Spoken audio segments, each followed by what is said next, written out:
Right, ji. Bismillahirrahmanirrahim. Assalamu alaikum, everyone. We are officially starting the webinar. Welcome to the Pakistan Institute of Corporate Governance Shareholder Awareness webinar series. Today's session is titled Navigating Direct Elections, Processes and Best Practices. This webinar aims to provide practical insights into the legal, regulatory, and procedural aspects of direct elections.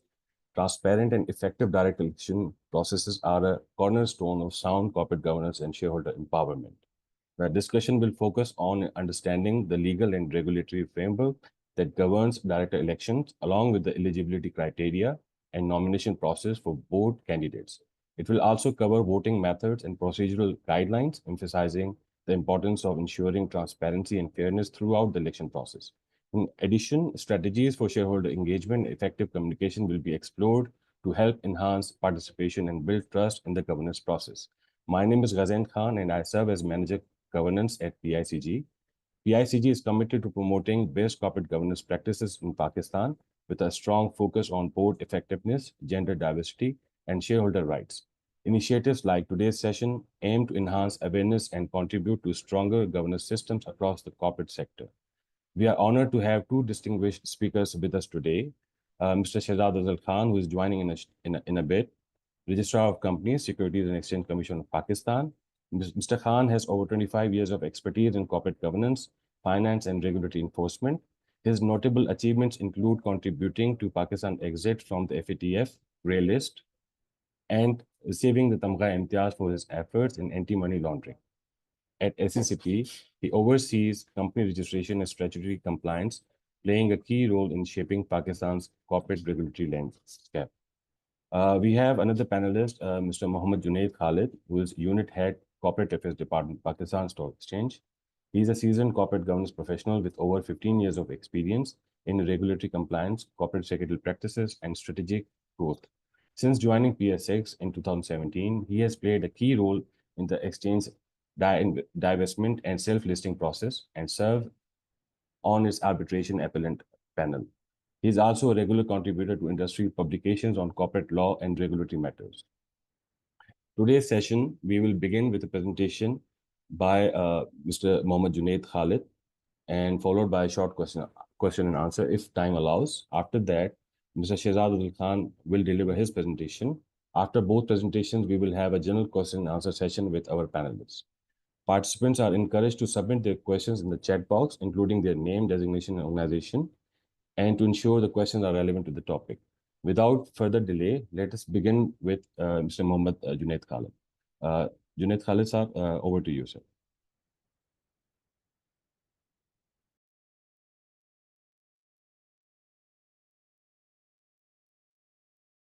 Assalamu alaikum and a very good morning to everyone. First of all, thank you, Ghazan, for your kind introduction. And I trust it's a really good initiative taken by PICG to conduct back-to-back sessions for shareholders awareness. And I really appreciate the initiative taken by them. So my presentation today will, Ghazan, is my presentation viewable? Yeah, it's visible. Just make a Okay. zoom. Yeah, full screen. Okay.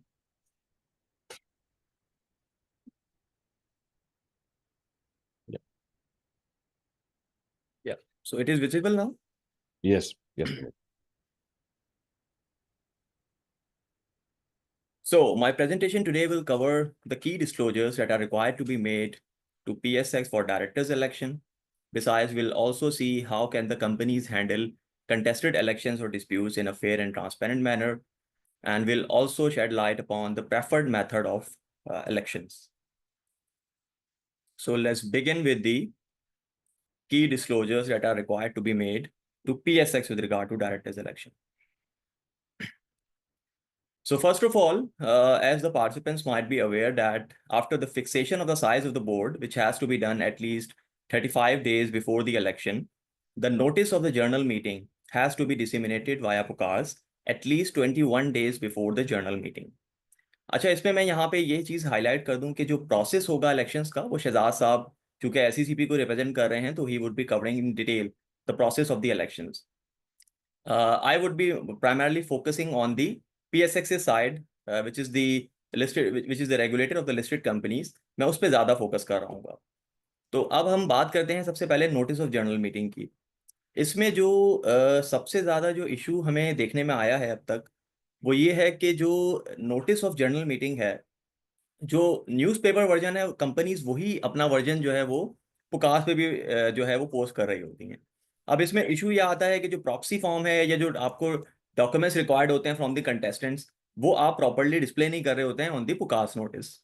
तो it is encouraged कि आप जो newspaper version है आप वो post ना करें, जबकि आप जो वेबसाइट पे नोटिस ऑफ जनरल मीटिंग आप पोस्ट कर रहे होते हैं, आप वही वर्जन पोस्ट करें on the PUCARS portal as well. Moving forward, elections अगर आपके एजीएम में हो रहे हैं तो फिर आपने जितने भी प्रोटोकॉल्स हैं एजीएम के वो आपने सारे फुलफिल करने होंगे, like prior reservation of the date and time of the meeting. This is obviously not a mandatory requirement, but it is encouraged by PSX कि आप एजीएम्स की जो ओवरलैपिंग होती है ऑफ द लिस्टेड कंपनीज, उसको prevent करने के लिए आप प्रायर रिजर्वेशन कर लें after seeing the calendar in the PUCARS portal. Moving forward, अभी रिसेंटली जैसा कि आप लोगों के नॉलेज में होगा कि एसईसीपी ने एक रिसेंटली एक इनिशिएटिव लिया है जिसमें उन्होंने अलाउ कर दिया है लिस्टेड कंपनीज को कि अगर एजीएम उनकी हो रही है उसके 15 डेज के बाद उनके इलेक्शंस ड्यू हो रहे हैं, से सपोज अगर आपकी एजीएम जो है वो आप 15th ऑफ अक्टूबर को कर रहे हैं और अगर आपके इलेक्शंस जो हैं वो ड्यू हो रहे हैं 30th ऑफ अक्टूबर को, तो अब आप अपने इलेक्शंस के लिए सेपरेट ईजीएम कॉल करने की जगह आप अपने इलेक्शंस को एजीएम में कॉल कर सकते हैं। आपका जो इफेक्टिव डेट होगी इलेक्शंस की वो ऑब्वियसली स्टार्ट हो रही होगी from the effectiveness of the board board term of the board, लेकिन जो आपका जो इलेक्शन है वो आप एजीएम में उसको कॉल कर सकते हैं। तो this is a very good initiative taken by SECP, जिसमें कंपनीज की जो कॉस्ट है उसको रिड्यूस कर सकते हैं और back to back meetings call करने में जो इनकन्वीनियंस होती है लिस्टेड कंपनीज को वो आप अवॉइड कर सकते हैं। Moving forward, notice of election. Notice of election obviously आपने सबसे पहले तो आपने 14 डेज पहले कोई भी कंटेस्टेंट्स अगर कंटेस्ट करना चाह रहा है इलेक्शन में तो वो अपने कंटेस्टेशन पेपर्स भिजवा सकता है। अब उसकी फिट एंड प्रॉपर इवैल्यूएशन के बाद कंपनीज ने नोटिस ऑफ इलेक्शन देना होता है which has to be disseminated via PUCARS not later than 7 days before the election. अब इसमें भी जो इशू पीएसएक्स पोर्टल पे जो हमने फेस किया है वो ये है कि जो पोस्टल बैलेट का जो फॉर्मेट है वो यूजुअली आपको न्यूज़पेपर वर्जन में देना होता है, बट पुकास पोर्टल पे जो डिसेमिनेशन आ रही होती हैं उसमें वो उसका प्रिसाइज वर्जन होता है, कंसाइज वर्जन होता है, ना कि उसमें कंप्लीट आप डिस्क्लोजर्स दे रहे हो। तो पुकास की चूंकि जो डिसेमिनेशन है वो एक वाइड स्प्रेड डिसेमिनेशन होती है और जो majority of the stakeholders होते हैं लिस्टेड कंपनीज के वो पुकास को फॉलो कर रहे होते हैं। तो इट इज एनकरेज कि आप वही नोटिस ऑफ इलेक्शन जो आप अपनी वेबसाइट पे प्लेस कर रहे हैं आप वही नोटिस प्लेस करें on the PUCARS portal. Moving forward, withdrawal of candidature, this is very important point. अच्छा, इसमें as you guys all might be aware that companies act permits any person to withdraw their notice of intention to contest the election at any time before the election. अब इसमें जो issue है वो ये होता है कि अगर तो इलेक्शंस कॉल ऑफ हो रहे होते हैं कंपनीज के, किसी भी कैंडिडेट का विड्रॉल आता है और इलेक्शंस कॉल ऑफ हो जाते हैं, तो उस केस में तो कंपनीज एक रिवाइज नोटिस दे रही होती हैं बिफोर द इलेक्शंस। बट इसमें एक सिनेरियो ये भी आ सकता है कि आपके कंटेस्टेंट्स रिड्यूस हो जाएं लेकिन इलेक्शंस कॉल ऑफ ना हो, तो उस केस में शेयर होल्डर्स का इन्फॉर्म होना वो एक बहुत मैटर ऑफ प्रायोरिटी है कि जिसमें शेयर होल्डर को ये पता होना चाहिए कितने कैंडिडेट्स हैं जो कंटेस्ट कर रहे हैं एक्चुअली। उसमें ऑब्वियसली आपने टाइमलाइंस को देखना होगा कि अगर आपके इलेक्शन से सपोज 2 दिन पहले किसी कंटेस्टेंट ने विड्रॉ कर लिया तो like you have sufficient time to disseminate via PUCARS कि आप उसमें पुकार्स पे एक शेयर होल्डर्स को इंटीमेशन चली जाए और शेयर होल्डर्स फिर अपना वोट जो है वो एक इन्फॉर्म मैनर में कास्ट कर रहे होंगे और कोई ऐसा कैंडिडेट जो कि ऑलरेडी विड्रॉ कर चुका है अपने कंसेंट उसको वो वोट कास्ट ना कर रहे हो वाया ई वोटिंग और via postal ballot. Moving forward, declaration of results, this is obviously this is जो इसमें एक एग्जीक्यूशन रिपोर्ट होती है जो कि चेयर ने अनाउंस करने होते हैं रिजल्ट्स, और एक एग्जीक्यूशन रिपोर्ट जो कि कंपनी ने प्लेस करनी होती है with in 24 hours from the conclusion of the elections. तो इसमें भी although it is not a mandatory requirement कि वो आप पुकास पे पोस्ट कर रहे हो, आप सिर्फ रिजोल्यूशंस पोस्ट कर देते हैं पुकास पे, तो इट इज एनकरेज कि आप वो एग्जीक्यूशन रिपोर्ट भी पुकास पे पोस्ट कर रहे हो to make a more comprehensive disclosure for the information of the market participants. Then obviously submission of resolutions ये एक रेगुलेटरी रिक्वायरमेंट है कि आपने जितनी भी रिजोल्यूशंस जो अप्रूव हुई होती हैं जर्नल मीटिंग्स में, वो आपने पोस्ट करनी होती हैं on PUCARS portal immediately after the conclusion of the general meeting, और मिनट्स जो हैं वो आपने within 60 days of the conclusion of general meeting आपने पोस्ट करने होते हैं पुकास पे. Then moving forward to the next topic, which is very important again, as to how can the companies handle the contested elections in a fair and transparent manner. Now, this is very important. इसमें जो सबसे important चीज है जो आपने analyse करनी है वो ये है कि इलेक्शंस में डिस्प्यूट ना हो, और डिस्प्यूट ना हो अगर इलेक्शंस में, तो उसके लिए कंपनीज ने क्या वो की प्रिकॉशंस हैं जो लेने हैं. सो इसमें अगर हम वन बाय वन देखते हैं, number one is clear and timely communication. जैसा कि मैंने अभी आपको बताया कि नोटिस ऑफ जर्नल मीटिंग जो है उसमें आपने वो सारी की सारी इंफॉर्मेशन डिस्क्लोज करनी है जो कि लीगल और रेगुलेटरी रिक्वायरमेंट्स में स्पेसिफाइड है. और इसके अलावा जो बेस्ट प्रैक्टिसेस हैं आपने उसको भी फॉलो करना है. Like information about the retiring directors, this is obviously legal requirement. Then the documents to be submitted by the contesting candidates. इसमें अक्सर देखने में आता है कि कंपनीज जो डॉक्यूमेंट्स रिक्वायर्ड होते हैं कंटेस्टिंग कैंडिडेट से वो अटैच नहीं कर रही होती along with in notice of election. तो आपने ये सारे के सारे डॉक्यूमेंट्स जो भी आपको कैंडिडेट से रिक्वायर्ड हैं वो सारे आपको देने चाहिए. फिर then moving forward to the eligibility criteria applicable to directors. इस पे भी कंपनीज यूजुअली बात नहीं कर रही होती हैं अपने नोटिस ऑफ इलेक्शन में. आई थिंक कि अगर एलिजिबिलिटी क्राइटेरिया आपने प्रॉपरली डिस्क्लोज कर दिया होगा अपने नोटिस में, तो कोई भी ऐसा कैंडिडेट जिसको ये लग रहा है कि he is not eligible, he won't be applying to the as a contestant to the election. तो आई थिंक एलिजिबिलिटी क्राइटेरिया के ऊपर बात करना भी बहुत इंपॉर्टेंट है. इसमें ऑब्वियसली अगर कंपनीज एक्ट में एक एलिजिबिलिटी क्राइटेरिया स्पेसिफाइड है फॉर एवरी लिस्टेड कंपनी, लेकिन इसमें कुछ ऐसी स्पेशल पर्पस एंटिटीज भी हो सकती हैं कि जिसमें कंपनीज एक्ट में स्पेसिफाई नहीं है, रादर उनके अपने एक स्पेशल एनेक्टमेंट या उनके रेगुलेशंस में स्पेसिफाइड है. तो I think it is better कि आप एलिजिबिलिटी क्राइटेरिया को जरूर डिस्क्लोज करें अपनी नोटिस ऑफ ईजीएम में. Then moving forward, the justification for choosing the person for appointment as independent director. This is again the requirement of Companies Act कि अगर आप किसी भी पर्सन को सेलेक्ट कर रहे हैं from the data bank of PICG as independent director, तो उसकी जस्टिफिकेशंस के लिए आपने स्पेशल स्टेटमेंट अनेक्स करनी होती है अलॉन्ग विद द नोटिस. तो this is again a legal requirement. Then guidelines for voting. अच्छा, गाइडलाइंस फॉर वोटिंग पे यूजुअली कंपनीज बात नहीं कर रही होती हैं. आई थिंक इस पे भी आपको वोट्स कैलकुलेशन, वोटिंग के लिए क्या क्या आप मैनर्स प्रोवाइड कर रहे हैं, either e voting, postal ballot और फिजिकल पोल, उस पे भी आप जरूर बात करें अपने नोटिस में. और आई थिंक कि अगर आप इस पे भी क्लियरली शेयर होल्डर्स को ये इन्फॉर्म कर देंगे बिफोर हैंड, तो they can cast their vote in an inform manner. Then information about scrutinizer, this is a new requirement. Previously scrutinizer की जो इन्फॉर्मेशन थी वो आपको देनी होती थी in the notice of election which has to be disseminated at least 7 days before the election. But अब recently SECP ने इसको चेंज किया है रिक्वायरमेंट को, और स्क्रूटिनाइजर की अपॉइंटमेंट मैंडेटरी कर दी है at least 21 days before the general meeting. तो आपने जर्नल मीटिंग के नोटिस में ही स्क्रूटिनाइजर की इन्फॉर्मेशन डिस्क्लोज करना मैंडेटरी है आपके लिए. Then notice of election.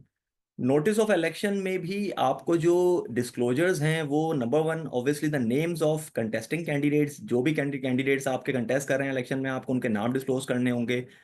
Postal ballot paper का फॉर्मेट आपने देना होगा. एंड देन ई वोटिंग का जो मेथड है उस पर भी आप जरूर बात करें. पोस्टल बैलेट रेगुलेशंस में रिक्वायर्ड भी है, और आप उस पर ज़्यादा डिटेल्ड इन्फॉर्मेशन अगर शेयर होल्डर्स को दे देंगे बिफोर हैंड, तो I think they can cast their vote in an inform manner. Then the next point is, which is again a very important point, secure voting system.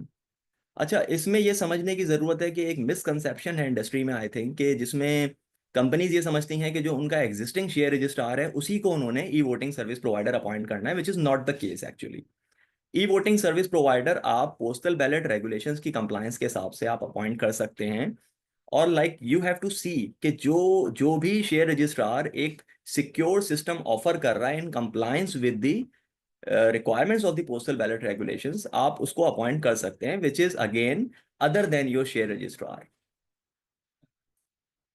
Then compliance with all applicable requirements.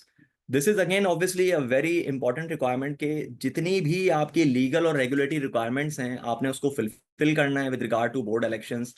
Again इसमें ये emphasize करना ज़रूरी है कि this is very important कि आपकी अगर कोई स्पेशल पर्पस एंटिटी है तो उसमें जरूरी नहीं है कि सिर्फ कंपनीज एक्ट और कोड ऑफ कॉर्पोरेट गवर्नेंस और पोस्टल बैलेट रेगुलेशंस की आप कंप्लायंसेस फुलफिल कर रहे हो। अदर देन दैट भी आपके ऊपर अगर कोई रेगुलेशंस अप्लाई हो रहे हैं, like in terms of insurance companies insurance ordinance apply हो जाता है, बैंकिंग कंपनीज के लिए बैंकिंग कंपनीज ऑर्डिनेंस अप्लाई हो जाता है। अदर देन कोई सेल्फ रेगुलेटरी ऑर्गेनाइजेशन है तो उसके अलग लाइसेंसिंग रेगुलेशंस हैं। तो like you have to fulfil all the applicable requirements with regard to board elections. Then moving forward, maintenance of information on corporate website. Website maintenance के लिए SECP का एक सेपरेट सर्कुलर है with regard to board elections, जिसमें आपने एक timely manner में आपने इंफॉर्मेशन को ना के सिर्फ पोस्ट करके छोड़ देना है वेबसाइट पे, बल्कि आपने उसको टाइमली बेसिस पे अपडेट करना है। जैसे कि नोटिसेस हैं इलेक्शंस के, वो आपने प्लेस करने हैं along with all the documents which are required from the contestants including the proxy form. Profiles आप पोस्ट करेंगे वेबसाइट पे for the independent directors which are selected from the data bank and the shareholder directors who have contested in the elections. ये आपने place करनी होंगी 7 days prior to the election. Proxies आपके पास जितनी भी रिसीव होती जा रही हैं, अच्छा इसमें यूजुअली कंपनीज ये करती हैं कि सिर्फ 48 आवर्स पहले जो स्टेटस होता है वो उसी वक्त वो एक फाइनल स्टेटस अपलोड कर देती हैं वेबसाइट पे, जबकि एज एंड व्हेन बेसिस पे एक सर्कुलर में रिक्वायर्ड है कि आपने अपनी प्रॉक्सीज अपडेट करनी है on the website. Then the list of shareholders, this is again requirement जिसमें कैंडिडेट्स के पास इसका एक्सेस होना बहुत इंपॉर्टेंट है। लाइक अगर वो कंटेस्ट कर रहे हैं इलेक्शन में तो ऑब्वियसली उनके पास शेयर होल्डर्स का डेटा होगा, तो they can approach them and they can make their case strong for the elections. Then shareholders engagement. shareholders engagement obviously it is another crucial area जिसमें आपको share holders के साथ timely basis पे आपने time to time उनकी जो भी queries हैं उनको आपने रिस्पॉन्ड करना है। आप इसके लिए ये भी कर सकते हैं कि आप एक ई पोर्टल बना दें फॉर शेयर होल्डर्स, या जो आपने इलेक्शन के लिए एक सेपरेट आपने लिंक बनाया है आप उसी में किसी कंसर्न ऑफिसर की डिटेल्स आप वहाँ पे मेंशन कर दें कि जिसको भी इलेक्शन से रिलेटेड अगर कोई क्वेरीज हैं तो वो वहाँ पे उस कंसर्न ऑफिसर से पूछ सकता हो। अच्छा, एक और इम्पॉर्टेंट चीज ये है कि पोस्टल बैलेट को तो ईमेल के थ्रू एंटरटेन करना अब एक रेगुलेटरी रिक्वायरमेंट बन गई है after the introduction of postal ballot regulations. लेकिन प्रॉक्सीज पे यूजुअली कंपनीज बहुत रिजिड होती हैं, वो कहती हैं जब तक हार्ड कॉपी की प्रॉक्सी हमें नहीं मिलेगी तब तक हम उसको एंटरटेन नहीं करेंगे। I think this is again against the requirements of ease of doing business. आप जहाँ पे इलेक्ट्रॉनिक फाइलिंग की बात करते हैं, जहाँ पे आप ईज ऑफ डूइंग बिजनेस की बात करते हैं, वहाँ पे आप ई प्रॉक्सीज भी एंटरटेन करें। Obviously it is not a mandatory requirement, but it is encourage कि आप अगर किसी ईमेल पे भी किसी की प्रॉक्सीज आपको रिसीव हुई हैं तो आप उसको ज़रूर एंटरटेन करें, followed by a receipt of hard copy again. Then independent scrutinizer, this is very important point, जिसमें प्रीवियसली जब फिजिकल इलेक्शंस हुआ करते थे तो उस टाइम पे इंडिपेंडेंट स्क्रूटिनाइजर की अपॉइंटमेंट नहीं होती थी। उस टाइम पे it was up to the listed company कि वो चाहें तो स्क्रूटिनाइजर की अपॉइंटमेंट करें या चाहें वो अपने शेयर रजिस्ट्रार से ही वो सर्विसेज ले लें। बट अब since the introduction of the postal ballot regulations it has become mandatory कि आपको अपने स्टैट्यूटरी ऑडिटर या कोई other auditor who might be having satisfactory QCR rating from ICAP, आपको उसको अपॉइंट करना है।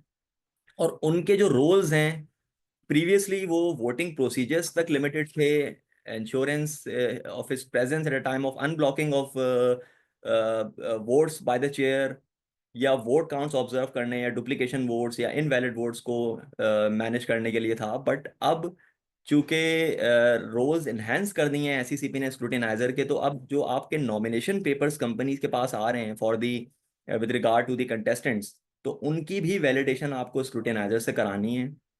जो ड्यू डिलिजेंस कंपनी अपनी एक्सरसाइज कर रही है for selection of independent directors, उसके लिए भी अगेन आपको वैलिडेट करवाना होगा from the scrutiniser. And proxy forms की भी वैलिडेशन अब स्क्रूटिनाइजर के थ्रू वैलिडेट हो रही होगी। दिस इज अगेन थोड़ी सी इस पे रेजिस्टेंस होगी कंपनीज की तरफ से कि रोल काफी इनहेंस कर दिया, बट अगेन आपको इसमें ये देखने की जरूरत है कि एक फेयर एंड ट्रांसपेरेंट इलेक्शंस अगर आपने कराने हैं तो उसके लिए स्क्रूटिनाइजर, एक इंडिपेंडेंट स्क्रूटिनाइजर को ये सारी चीजें एक्सरसाइज करना एक मैंडेटरी रिक्वायरमेंट है, और ग्लोबली भी यही चीज जो है वो मार्केट में चल रही है। Then again independence of the management. Management की इंडिपेंडेंस पे बहुत कम लोग बात करते हैं। इस पे ऑब्वियसली किसी रूल रेगुलेशन या कोई आपको किसी रिक्वायरमेंट में ये चीज़ नहीं नज़र आएगी, बट अगेन आपको ये चीज़ इंश्योर करनी है कि management should refrain from guiding anyone as to how he should be filling the ballot paper। अब इसमें अक्सर इशू ये आता है कि आप, ठीक है, आप बता सकते हैं किसी भी शेयर होल्डर को कि आपने बैलेट पेपर कैसे फिल करना है, बट उसके बिहाफ पे आपने उसको फिल करके नहीं देना। तो मैनेजमेंट की इंडिपेंडेंस बहुत इंपॉर्टेंट है, और मैनेजमेंट को ये इंश्योर करना होता है कि हम इलेक्शंस जो हैं वो एक फेयर एंड ट्रांसपेरेंट मैनर में कंडक्ट करवाएं। Then the last part is timely announcement of results. Results के लिए जो लॉ में रिक्वायरमेंट है वो ये है कि immediately after the conclusion of the general meeting chair has to announce the results. और जो एग्जीक्यूशन रिपोर्ट है वो आप 24 आवर्स में प्लेस कर सकते हैं ऑन द वेबसाइट। इसमें अगेन जैसा कि मैंने अभी पास में कहा था कि आप इसमें इंश्योर करें कि जो एग्जीक्यूशन रिपोर्ट है along with the CTC of resolutions वो आप जरूर पुकास पोर्टल पे भी प्लेस करें। देन अब हमने बात तो ये तो कर ली कि कंपनीज को क्या स्टेप्स लेने हैं with regard to conduct of elections. Shareholders के एंड पे क्या ड्यू डिलिजेंस है उसको भी हम थोड़ा सा स्टडी कर लेते हैं। Number one, minority shareholders must be aware of their right to contest election by proxy solicitation। अब इसमें ऑब्वियसली माइनॉरिटी शेयर होल्डर्स को जब तक अपने राइट का पता नहीं होगा वो किस तरीके से इलेक्शन में पार्टिसिपेट करेंगे। तो माइनॉरिटी शेयर होल्डर्स को ये पता होना चाहिए कि कंपनीज एक्ट उनको ये राइट देता है, कोड ऑफ कॉर्पोरेट गवर्नेंस उनको ये राइट देता है कि वो एज अ क्लास भी कंटेस्ट कर सकते हैं वो, और अपना कोई नॉमिनी इलेक्शंस में वो स्टैंड करवा सकते हैं। Then contestants must submit all the required documents in a timely manner. इसमें भी काफ़ी इश्यूज आते हैं कि 14 डेज पहले आपने डॉक्यूमेंट सबमिट करने हैं। इसमें कुछ बिट्स एंड पार्सल्स में चीज़ें आ रही होती हैं कि कुछ चीज़ें सबमिट कर दी कंटेस्टेंट्स ने, कुछ रिमेनिंग रह गई हैं। तो उसमें कंपनी के पास ये राइट है कि जब तक कंप्लीट डॉक्यूमेंट्स उसके पास नहीं आते वो आपके कंटेस्टेशन को इनवैलिड डिक्लेयर कर सकते हैं। तो इसलिए आपने इंश्योर करना है कि आप टाइमली मैनर में सारे डॉक्यूमेंट्स जो कि कंपनी ने रिक्वायर किए हैं in their notice of election वो आप प्रोवाइड करें। देन प्रॉक्सीज और board authorization must be supported with in necessary documents. इसमें भी काफ़ी इशू आता है कि प्रॉक्सी फॉर्म्स तो रिसीव हो जाते हैं, बोर्ड ऑथराइजेशंस भी आ जाती हैं, बट उसके साथ जो CNIC की कॉपीज़ हैं वो नहीं आ रही होती। ये शेयर रजिस्ट्रार्स की तरफ से अक्सर ये इशू हाईलाइट हो रहा होता है कि प्रॉक्सीज तो आ गई है बट उसके साथ CNIC की कॉपीज़ नहीं लगी हुई हैं। तो आई थिंक आप प्रॉक्सीज के साथ भी इंश्योर करें कि जो भी रिक्वायर्ड डॉक्यूमेंट्स हैं जो प्रॉक्सी फॉर्म के साथ एनेक्स करना मैंडेटरी हैं वो आप ज़रूर उसके साथ एनेक्स करें। Then when appointing proxies, it must be ensured that the votes are cast in an informed and responsible manner। अच्छा, इसमें इशू अक्सर ये आता है कि बहुत सारे शेयर होल्डर ऐसे हैं कि जो प्रॉक्सी तो अपॉइंट कर देते हैं बट ई वोटिंग की चूंकि ईमेल शेयर होल्डर के ईमेल एड्रेस पे आ रही होती है तो वो ई वोटिंग के थ्रू भी अपना वोट कास्ट कर देते हैं। तो दे मस्ट इंश्योर कि अगर उन्होंने प्रॉक्सी किसी को अपॉइंट किया है तो वो ई वोटिंग के थ्रू अपना वोटिंग राइट एक्सरसाइज ना करें, ना कि वो शेयर होल्डर्स को ये राइट दें कि वो at time of general meeting वो अपना वोट जो है वो कास्ट करे on behalf of the shareholders. particulars of shareholders, that is email address should be updated in a timely manner। This is again email address आपको अपना timely basis पे update करना है क्योंकि ई वोटिंग की जितनी भी डिटेल्स हैं वो आपको ईमेल पे ही रिसीव हो रही होंगी। तो अगर आपका ईमेल एड्रेस अपडेटेड नहीं होगा तो आपके पास ई वोटिंग की जो डिटेल्स हैं वो नहीं आ रही होंगी। Method of casting vote must be carefully selected. This is again आपको ये इंश्योर करना है, आपको पता होना चाहिए बिफोर हैंड कि आपने आया पोस्टल बैलेट के थ्रू वोट कास्ट करना है या आपने ई वोटिंग पे जाना है, ये आपने फिजिकल पोल पे आपने वोट कास्ट करना है। इसमें अक्सर ऐसा होता है कि लोग ई वोटिंग के थ्रू वोट सबसे पहले कास्ट करके बैठे हुए होते हैं, फिर देन पोस्टल बैलेट जब उनको रिसीव होता है 7 दिन पहले तो वो पोस्टल बैलेट भी सबमिट कर देते हैं और फिर देन फिजिकल पोल वाले दिन भी वो दोबारा से वोट कास्ट करने आ जाते हैं। तो this has to be ensured, उनको नॉलेज में होना चाहिए कि एक आपने मोड सेलेक्ट करना है फॉर कास्टिंग योर वोट, और सबसे पहले जो आपका जिस जिस मोड के थ्रू आपने वोट कास्ट किया होगा और वही फाइनल रीड किया जाएगा at the part of share registrar. Ballot paper must be correctly filled in line with the guidelines for voting. Ballot paper आप जब भी फिल कर रहे हो तो आप गाइडलाइंस उसके पीछे ज़रूर पढ़ें कि उसमें आइदर के कोई रिक्वायरमेंट है कि आपने वोट्स की कैलकुलेशन किस तरीके से करनी है। ये सब चीज़ें आपने इंश्योर करनी है बिफोर हैंड। आपको पता होना चाहिए आपके पास कितने शेयर्स हैं और आपके वोट्स कितने कैलकुलेट होंगे। तो आप बैलेट पेपर को फिल करते हुए ज़रूर अपनी सारी प्रिकॉशंस कर लें और क्योंकि एक बार अगर आपने बैलेट पेपर फिल करके आपने दे दिया और आपके 100% वोट कास्ट नहीं हुए, तो फिर आपको दोबारा से वो राइट नहीं मिल पाएगा। तो आपको काफ़ी केयरफुली इसको रिव्यू करना होगा। Then e-voting login credentials must not be shared with anyone. This is again very crucial कि आपका ईमेल का एक्सेस किसी और के पास ना हो। बीइंग द शेयर होल्डर, आप अपने जो लॉगिन क्रेडेंशियल्स हैं वो इंटेंशनली किसी के साथ शेयर ना करें, क्योंकि अगर आपने क्रेडेंशियल्स किसी के साथ शेयर कर दिया तो anyone can cast vote on your behalf. So ये भी आपने इंश्योर करना है कि ताकि आप अपने वोट जो है वो प्रूडेंटली कास्ट कर सकें। देन अब हमने बात ये तो कर ली कि कंपनीज को क्या प्रिकॉशंस लेने हैं, शेयर होल्डर्स के एंड पे क्या ड्यू डिलिजेंस है। अब हम बात ये करते हैं अगर डिस्प्यूट हो जाता है इलेक्शन में तो उसमें शेयर होल्डर्स का क्या राइट है। कोई भी ऐसा शेयर होल्डर जिसके पास 10% या इससे ज्यादा वोटिंग पावर है, तो वो इलेक्शंस को चैलेंज कर सकता है in the court of law within 30 days of the election, citing any material irregularities in the election process. अब now it is important to understand कि मटीरियल इरेगुलरिटी क्या हो सकती है। मटेरियल इरेगुलरिटी वो सारी चीजें हो सकती हैं जिसकी हमने अभी बात की है। जैसे कि अगर कोई भी कंपनी ने लीगल और रेगुलेटरी रिक्वायरमेंट फुलफिल नहीं की है, नोटिस में उन्होंने कोई ओमिशन कर दिया है, नोटिस में उन्होंने प्रॉपर डिस्क्लोज नहीं किए हैं, रिटायरिंग डायरेक्टर्स के नाम डिस्क्लोज नहीं किए हैं, या उन्होंने एलिजिबिलिटी क्राइटेरिया डिफाइन नहीं किया है, या उन्होंने किसी ऐसे पर्सन को जो कि इन एलिजिबल था उसको उन्होंने अलाउ कर दिया to contest in the elections. तो ये सारी की सारी चीज़ें वो हैं जो मटेरियल इरेगुलरिटीज में फॉल कर सकती हैं। तो आपने इंश्योर करना है on the if you are a company कि वो सारी चीज़ें आप इंश्योर करें। And if you are a shareholder, अगर आपको लगता है कि कोई मटेरियल इरेगुलरिटी है तो companies act has given you this right. Then rights of shareholder to demand fresh elections. इसमें यह है कि अगर कोई भी ऐसा शेयर होल्डर जो इलेक्शन के बाद उसको उसने किसी कंपनी की शेयर होल्डिंग, इतनी शेयर होल्डिंग एक्वायर कर ली है कि जिसकी बेसिस पे वो एक सीट डिजर्व करता है ऑन द बोर्ड, तो वो फ्रेश इलेक्शंस रिक्वायर कर सकता है फ्रॉम द कंपनी।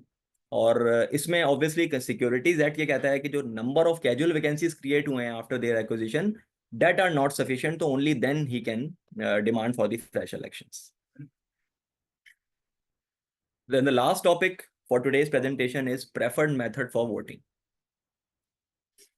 इसमें जैसा कि आपको पता होगा कि प्रीवियसली सिर्फ फिजिकल पोलिंग अलाउ होती थी for the board elections, which was obviously a very time consuming exercise. There used to be delays in the announcement of results. Share holders जो कि इन पर्सन पार्टिसिपेट नहीं कर पाते थे elections में, वो अपना वोट भी कास्ट नहीं कर पाते थे। और ट्रांसपेरेंसी की बहुत लैकिंग थी इन द वोटिंग प्रोसेस। जैसा कि मैंने आपको बताया कि स्क्रूटिनाइजर की अपॉइंटमेंट उस वक्त मैंडेटरी नहीं थी। कंपनीज यूजुअली अपने शेयर रजिस्ट्रार से ही अब ये सर्विसेज ले रही होती थी और इंडिपेंडेंट स्क्रूटिनाइजर की रिक्वायरमेंट नहीं होती थी।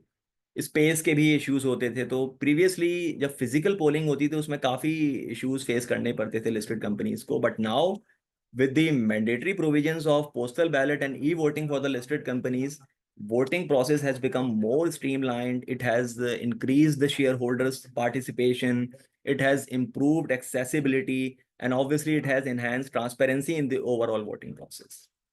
Now currently इस वक्त पाकिस्तान में एक हाइब्रिड मॉडल चल रहा है बोर्ड ऑफ डायरेक्टर्स इलेक्शन का, which is a very balanced approach and catering all the shareholders needs and preferences। और ग्लोबली भी अगर हम बात करें, in India, in US, in Europe, in UK, तो इस वक्त हाइब्रिड मॉडल ही इलेक्शंस का क्रॉस बोर्ड चल रहा है।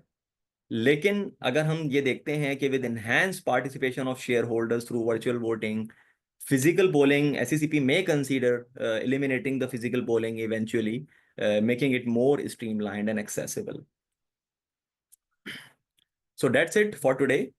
मेरी प्रेजेंटेशन में मैंने कोशिश की है कि मैं PSX पे ज़्यादा फोकस करूं, और SECP के एंड पे ऑब्वियसली शहजाद साहब आपको ज़्यादा बेहतर गाइड कर सकते हैं कि जो प्रोसेसेस होंगे डिटेल्स इलेक्शंस के वो आपको ज़्यादा बेहतर गाइड कर पाएंगे। If you have any questions with regard to my presentation, I would be very please to answer them. Thank you. Thank you so much, Junaid, for insight into this. And we appreciate that you have so far covered the relevant aspects of at the side of PSX. And we have received a couple of questions, but because of the time constraint, I would request Azaz Saab to start his presentation first, then we can take all the questions. in the end. In the meantime, if you like to respond to the questions, you can do so, Junaid, in the chat box as well. Sure, Ghazan. Right. Assalamu alaikum, Shehzad sir. Thank you so much. Thank you, Junaid sir. Ji, assalamu alaikum, everyone. I'm so sorry I couldn't make it up at the 10:30. तो हमारे नए commissioner साहब appoint हुए हैं, तो he has been appointed commissioner for the LRT division, तो उनको update कुछ करना था, उस हवाले से एकदम engagement आ गई and I had to go. But I've listened to every slide of the presentation by Junaid साहब, and it was fantastic. माशाल्लाह बहुत ही अच्छे तरीके से उन्होंने सभी चीजों को कवर कर लिया. And thank you Ghazan sir for providing us this opportunity from PICG platform कि हम लोगों से सब लोगों से इस तरह इंटरैक्ट कर सकें. प्रेजेंटेशन शेयर कर लेते हैं. मेरे कलीग हैं उज़ैर साहब. Okay, so presentation will hover around importance of director and corporate governance. We can move to the next slide. एक कंपनी लॉ जो है, you can move to the next slide. जो कंपनी लॉ है वो इन्विसेज करता है अपॉइंटमेंट ऑफ डायरेक्टर्स को. ये आ नहीं रही है स्लाइड उसके ऊपर. यहाँ पे मुझे नेक्स्ट स्लाइड नहीं मिली. Right. I think zoom भी कर लें इसको and let me just check. हाँ जी, जूम कर लें.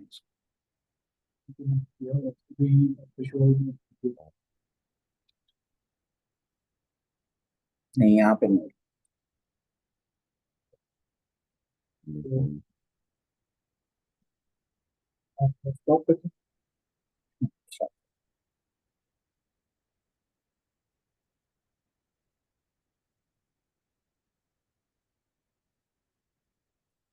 आप देखो स्क्रीन पे आता है. Yeah, it's visible, sir. Okay, thank you. Previous version.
Shehzad sir, are we waiting for the presentation to be?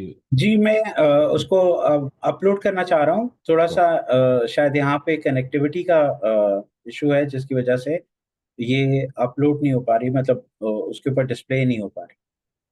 Okay. ज़ाहिर है, अगर आप दोबारा ही ट्राई कर लो और उसको जूम कर लो.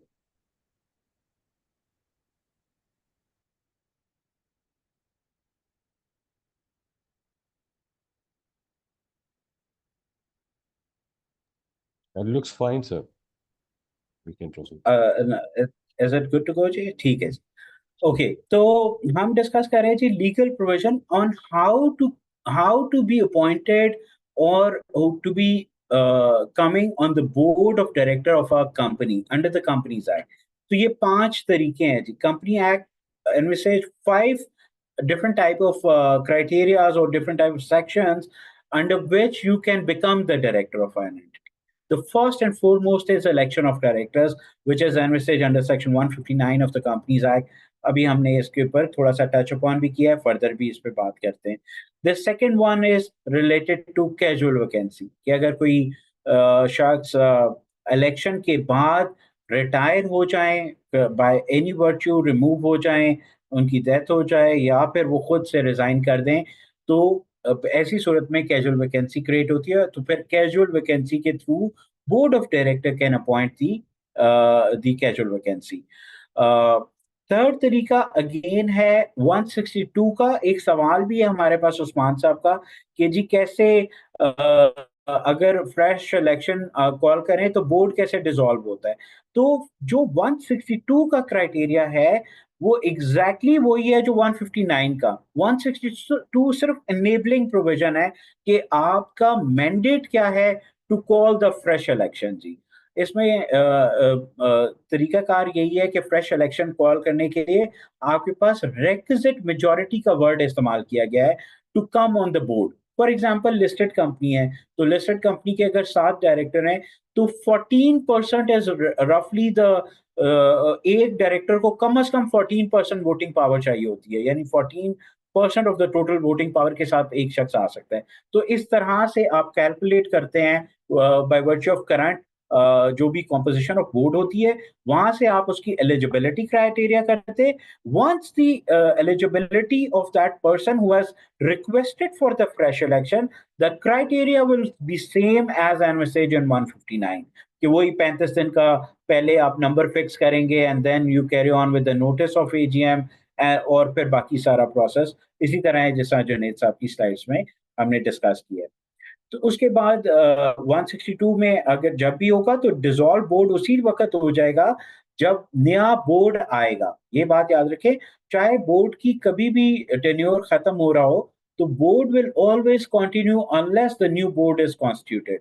तो ये नए बोर्ड की जो जब भी कॉन्स्टिट्यूशन आएगी उस वक्त पुराना बोर्ड डिसॉल्व होगा जी। 164 relates to nominee director. The special interest है किसी एंटिटी के अंदर किसी भी फाइनेंशियल इंस्टीट्यूशन का, नॉन फाइनेंशियल इंस्टीट्यूशन का, तो वो एक तरीके से अपना डायरेक्टर अपॉइंट करा सकते हैं। एंड फॉर द गवर्नमेंट जो 164 प्राइवेट सेक्टर के लिए है, 165 गवर्नमेंट सेक्टर के लिए है कि वहां पे वो अपने नॉमिनी को स्पेशल इंटरेस्ट में कैसे रिप्रेजेंट कराते हैं। तो ये 5 मेजर तरीके हैं कि आप बोर्ड के ऊपर सेलेक्ट हो सकते हैं, इलेक्ट हो सकते हैं, अपॉइंट हो सकते हैं। तो विच परटेन्स टू फ्रॉम 159 टू 165। और ये एक रिकमेंडेड रीडिंग है, सब लोग काइंडली इन सेक्शंस को गो थ्रू भी कर लें and if there are any queries we are always available. इसके ऊपर हम बात करें। नेक्स्ट स्लाइड प्लीज कर दें। आप मूव करते हैं लेकिन आपकी मूव हो नहीं रही है स्लाइड। आप शेयर उस तरह करें ना, स्क्रीन को शेयर कर लें ना। अच्छा, लेकिन अब हमें नहीं आ रही ये नजर। आप दोबारा अनशेयर करें और आप शेयर कर लें, फिर इस तरह से करें। फिलहाल यही ऑप्शन है।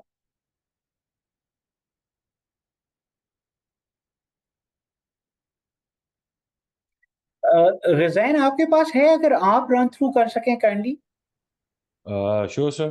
हमारे do यहाँ कुछ उसको चलाने में मुश्किल हो रही Right, sir. I'm doing it, sir. है। हमारा इंटरनेट कनेक्शन ना थोड़ा सा इस वक्त स्लो चल रहा है, यानी वो चेंज करते हैं लेकिन यहाँ पे स्क्रीन पे डिस्प्ले नहीं हो पाता। ये Right. No problem, sir. I'll do that. इस वक्त उजैर ने की है। ओके जी सर, यूज है कि ठीक है। ये स्लाइड में रन थ्रू कर देता हूँ, नेक्स्ट स्लाइड पे आप फिर मूव कर लीजिए। Right sir, sure. ठीक है जी। तो the composition of the board is, हमारे पास टोटल ये जैसा अभी हमने डिस्कस किया वो तो तरीकाकार अपॉइंटमेंट के थे, but the composition of the board is कि एक आपके पास एग्जीक्यूटिव डायरेक्टर होते हैं जो डे टू डे अफेयर का काम भी कर रहे होते हैं, कंपनी मैनेजमेंट का एक्टिवली पार्ट होते हैं। फिर एक नॉन एग्जीक्यूटिव डायरेक्टर होते हैं जो कि एक्टिवली पार्ट नहीं कर रहे होते बल्कि वो सिर्फ गाइडेंस और बोर्ड ओवरसाइट के काम कर रहे होते हैं। Then we have an independent director जिसका प्रॉपर क्राइटेरिया इंडिपेंडेंट डायरेक्टर का, और वो ही करेंगे। हम आगे चलेंगे slide. Uzair, let me do this.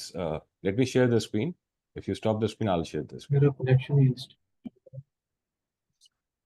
चले अगर रिजाइन आप काइंडली इसको शेयर कर लेते हैं ये, क्योंकि ये जब जी सर। ये पुरानी अब आगे चल रही है, यानी वो जो उन्होंने पहले के ही बटन पुश किए हुए ना, तो वो स्लाइड्स आगे चलना शुरू। Right, sir.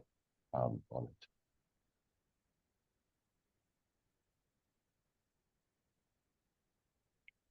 Okay. Is it visible to all? जी बेहतर है जी. We can move to slide number 3 ji. Right. That's right. Right, sir.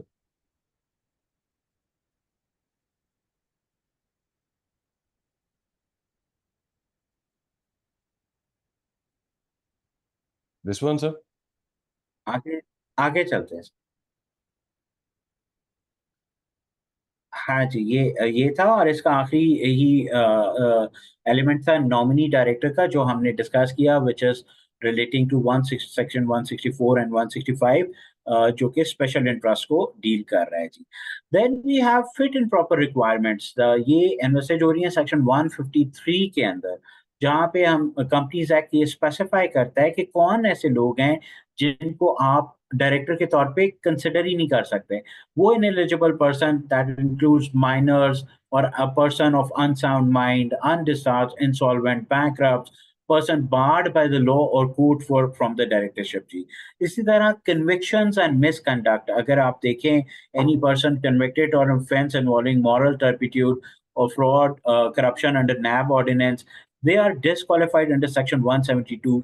वहां पे वो लोग डायरेक्टर के तौर पे काम नहीं कर सकते. इसी तरह लोन और टैक्स डिफॉल्टर्स हैं. लिस्टेड कंपनी के अंदर एडिशनल रिस्ट्रिक्शंस हैं जहाँ पे कि जो लोग अगर कोई स्टॉक ब्रोकरेज बिजनेस के साथ एंगेज्ड हैं या उनके स्पाउस हैं या उनके वो किसी कोई ऑफिसर हैं किसी ब्रोकरेज हाउस के अंदर, the same person can not act as a director on a listed company जी. तो ये जितने क्राइटेरियाज हैं वो सेक्शन 163 के अंदर क्लियरली लिखे हुए हैं कि कैसे आपने इन लोगों को डायरेक्टरशिप के ऊपर आप नहीं अपॉइंट कर सकते और कंपनी सेक्रेटरीज जितने भी होते हैं they have to vouch for that. आप समझे कि एक सर्टिफिकेशन उनको चाहिए होती है. They need to assure themself कि जो भी लोग बोर्ड पे आ रहे हैं वो 153 के इनएलिजिबल क्राइटेरिया को कहीं उनके साथ उनकी कोरिलेशन तो नहीं है. Next slide please.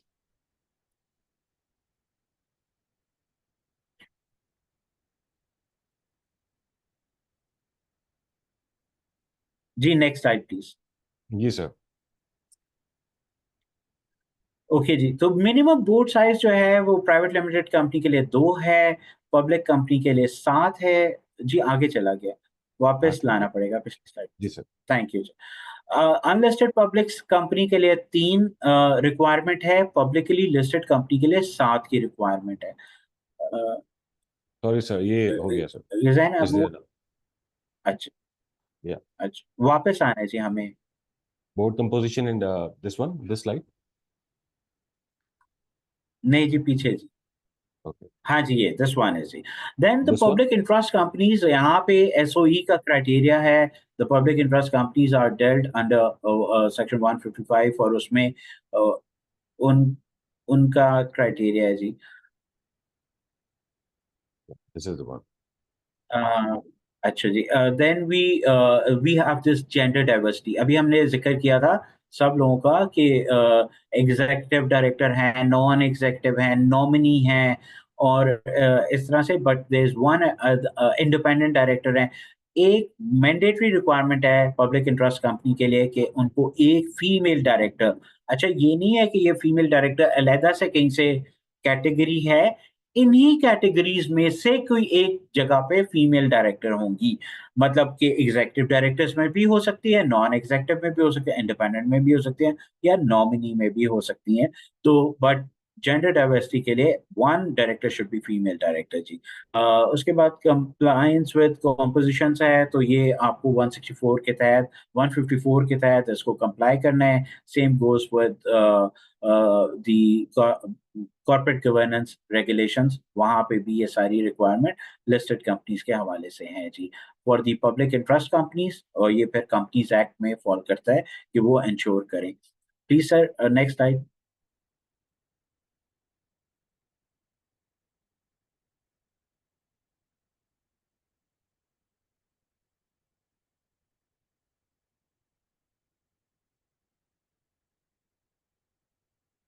अच्छा स्टैंडर्ड लेंथ 3 ईयर है जी. अभी अभी मार्च के महीने में हमने एक नोटिफिकेशन किया है जिसमें ये कहा गया है कि अगर 15 दिन का गैप है, यानी एजीएम होल्ड आप कर रहे हैं और आपकी ईओजीएम फॉर इलेक्शन आ रही है विद इन 15 डेज, तो बेशक आप एजीएम में ही कर लीजिए अपने इलेक्शन। लेकिन लेकिन वो जो भी डायरेक्टर इलेक्ट होंगे वो उसी तारीख से अपना पोजीशन होल्ड करेंगे जो जो एक्सपायरी ऑफ टर्म है। तो पीरियड इज 3 ईयर, और कोई इसके अंदर शॉर्टर पीरियड नहीं है, क्योंकि लॉ उसको 3 ईयर्स कह रहा है करने के लिए जी। Retirement at the term end, जो भी लोग होते हैं वो री इलेक्शन के लिए क्वालिफाइड होते हैं, दे कैन बी री सवाए इंडिपेंडेंट डायरेक्टर के। हाँ, ये एक कदगन है कि वो इंडिपेंडेंट डायरेक्टर 2 कंसेक्टिव टर्म के बाद उनकी इंडिपेंडेंस हैम्पर हो जाती है अंडर सेक्शन 166।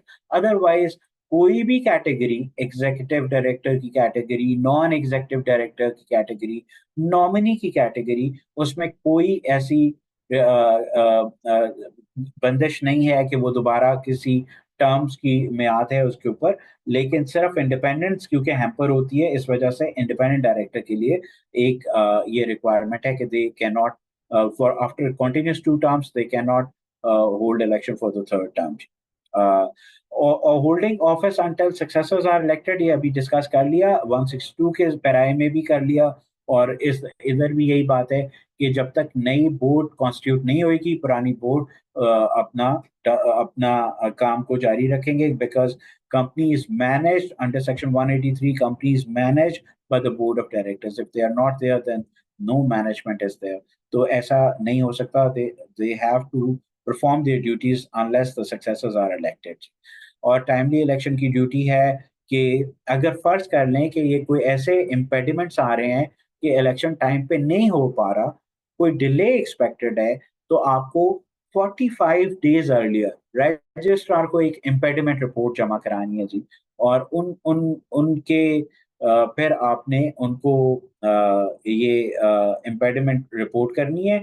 और सेकंड, जो एग्जिस्टिंग बोर्ड है उसकी जिम्मेदारी है कि वो इमीडिएट स्टेप्स ले to hold the fresh election.